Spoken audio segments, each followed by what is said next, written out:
Naku, ano 'to, ang dami palang problema itong si Erwin Tulfo. Erwin Tulfo may mga reklamo sa US, sabi ng isang lawyer si Attorney Garcia. Sabi dito, bumalik lamang umano sa Pilipinas si Senator-elect Erwin Tulfo dahil may kinahaharap itong reklamo sa Amerika. Inahayag ito ni lawyer na si Virgilio Reyes Garcia sa kanyang Facebook post. Sabi ni Virgilio Garcia, he served in the US Army. Binawian siya ng passport. He escaped to the Philippines to avoid getting prosecuted in the US. Question din ni Garcia ang citizenship ni Tulfo, kaya naman hinahamon nito ang COMELEC na gumawa ng aksyon kaugnay rito. Kamakailan lang ay naproklama na si Erwin Tulfo bilang bagong senador. Sa ngayon, 2 Tulfo na ang nasa Senado, ay ang isa ay si Raffy Tulfo. Naku mga kabibig, paano yan? Sabi ni Virgilio Reyes Garcia, Chairman Garcia ng COMELEC, Garcia versus Garcia. Nung akala nyo naka-technical na kayo, ang bilis ng action nyo. Dismissed agad ang petition ko. Pero ngayon, on the merits na ang usapan, iniwan nyo ang petition ko sa dinadami na niresolve nyo bago maghalalan. Bakit po, Mr. Chairman? Bakit? Ako, eto kabibig ba? Ito ang trending at pinag-uusapan na video ni Attorney Garcia, ni Attorney Virgil Garcia, tungkol kay Tulfo, yung mga pinasabog na sikreto na tinatago ni Tulfo. Bakit ngayon na ito lumabas? Bakit hindi yung panahon ng kasagsagan ng eleksyon, kasagsagan ng botohan? Sana naglabas sila ng ganitong video para makapag-isip ang mga tao kung bobotohan ba na si Erwin Tulfo or hindi. So ito kabibigan, manood tayo sa kanyang pasabog hinggil kay Erwin Tulfo at sana, sabi niya, may gawin na hakbang ang COMELEC. Nako, ang trending ngayon. I want to talk to you about Erwin Tulfo. Ito na. Erwin Tulfo acquired U.S. citizenship by assuming a fictitious identity. Erlich Sylvester Tulfo. He served in the U.S. Army. Nabuko yan.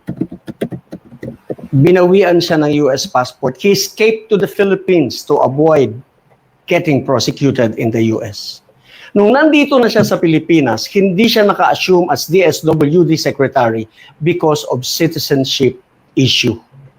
Surprisingly, naging congressman, nag-represent, pinayagan. Kahit na hindi na siya natural-born Filipino.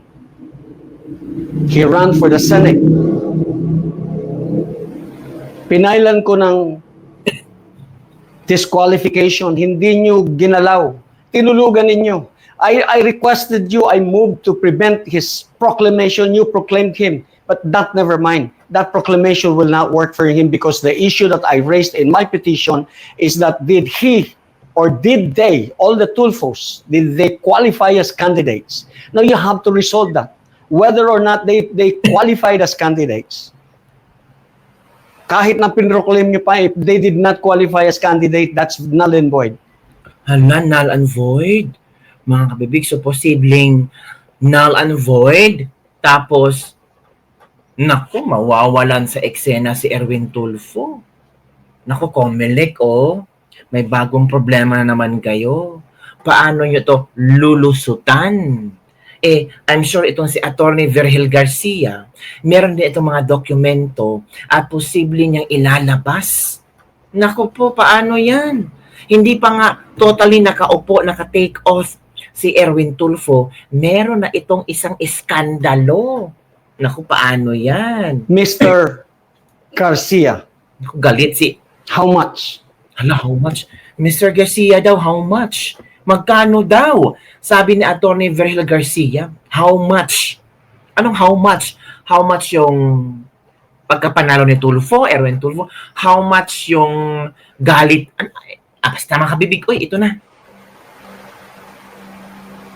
Galit talaga siya. How much do you value the Constitution? Yan pala. How much did you value the Constitution? Yon ang hirit ni Attorney Virgil Garcia. At kanyang sinampal niya si COMELEC Chairman Garcia. How much did you value the Constitution? Violation po yan. You allow a person, a fugitive in the US to sit in our Senate. Hala, fugitive. So, it means wanted si Erwin Tulfo sa US. Nako!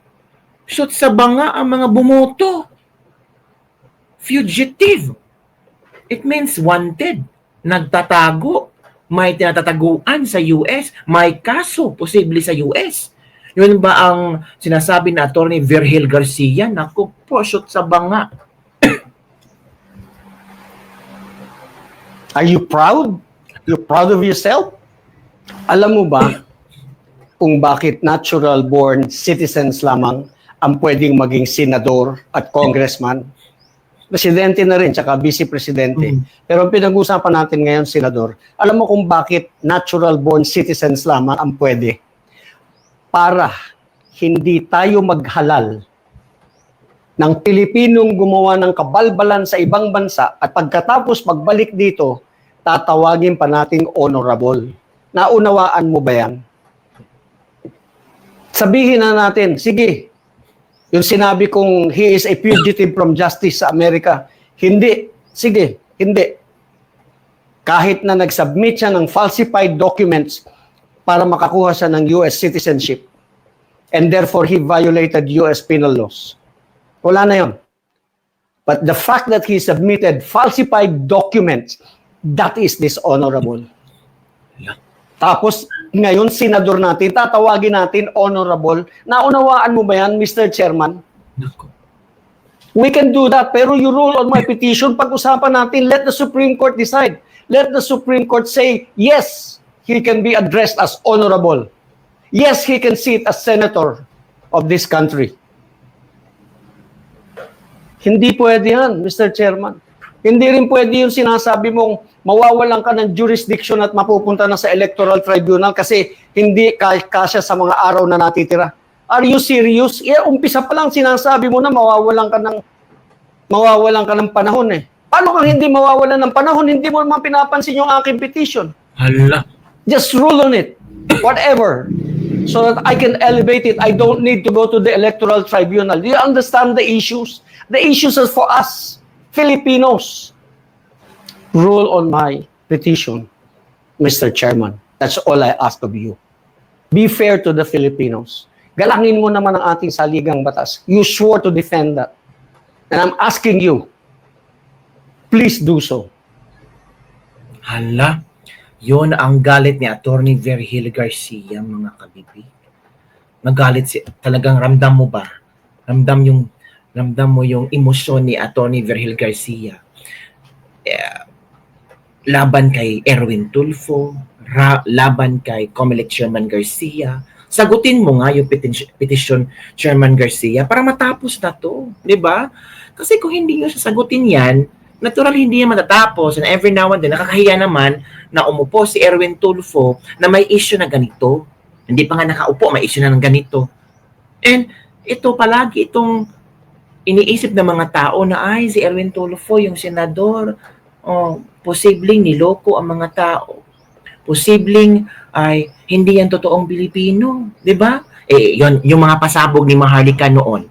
If you still remember, kabibig, balikan natin yung mga pasabog ni Maharlika, ha.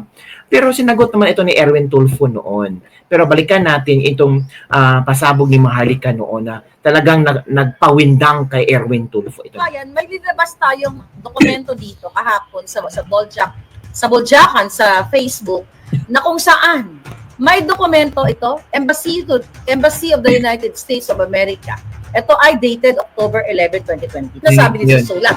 So sinulatan sa binawi ang kanyang US passport, mga palangga, na isnisyo sa pangalan niyang Eric Sylvester Tulfo noong August 6, 2020. Binabawi sa kanya kung ano pa mga dokumento niya kasi yung mga US documents niya, pagmamay-ari yan ng Amerika, ng US, mga palangga. So inisyuhan siya US passport. At based doon sa investigation, yung mga inuupo ni Bangag ay mga fraudster. Di ba? Magnanakaw ng mga pagkatao, mga kababayan. At ngayon, nagjadyaan, ginawang congressman as representative. Ganun-ganun nila kayong babuyin. Ang tira sa gobyerno, lalo na po yung isa dyan sa Amerika na babae. Nakapakasawa siguro ng mayaman na apam.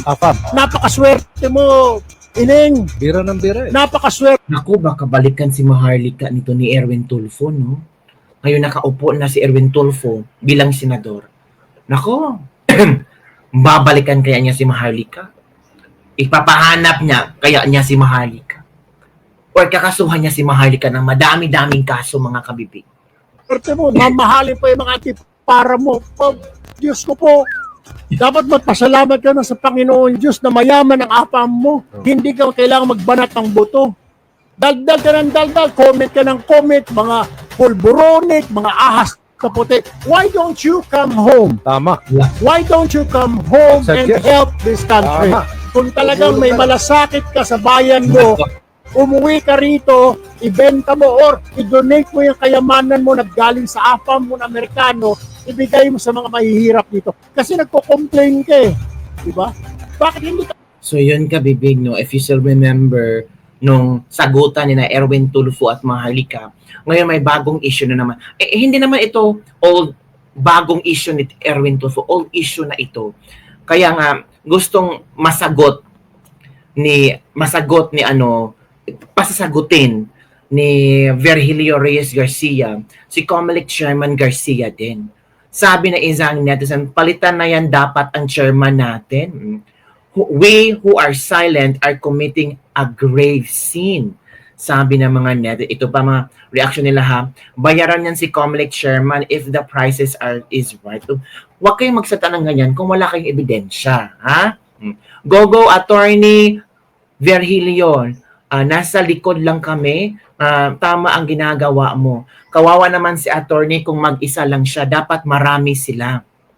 Ito pa ang sinasabi, proud of you kababayan and batchmate, Attorney Virgilio, tama ang pinagalaban nyo. Yes, it's true, napaka-corrupt ng Comelec. Nahiya ka naman patong-patong ang issue sa inyo. Ginagawa mong tanga ang taong bayan. Remember, Hello Garci? Garapala na ang pampoprotekta ni Comelec Chairman Garcia sa mga Tulfo brothers. Kahit si Raffy Tulfo noon dapat disqualified na yan dahil guilty yan sa kasong cyber libel. Sabi ni Morino Computo Luzara. Ito yung mga nakukuha na impormasyon ng mga netizen sa social media. At sana naman, no, paano kaya sasagutin ito ni Comelec Chairman Garcia, no, itong hirit ni Virgilio Reyes Garcia? Ano kaya ang kanyang isasagot hinggil dito, mga kabibig? So, mga kabibig, yun, mga kabibig, ang mga hanas, ang mga sinasabi ni Attorney Virgilio Reyes Garcia. Grabe.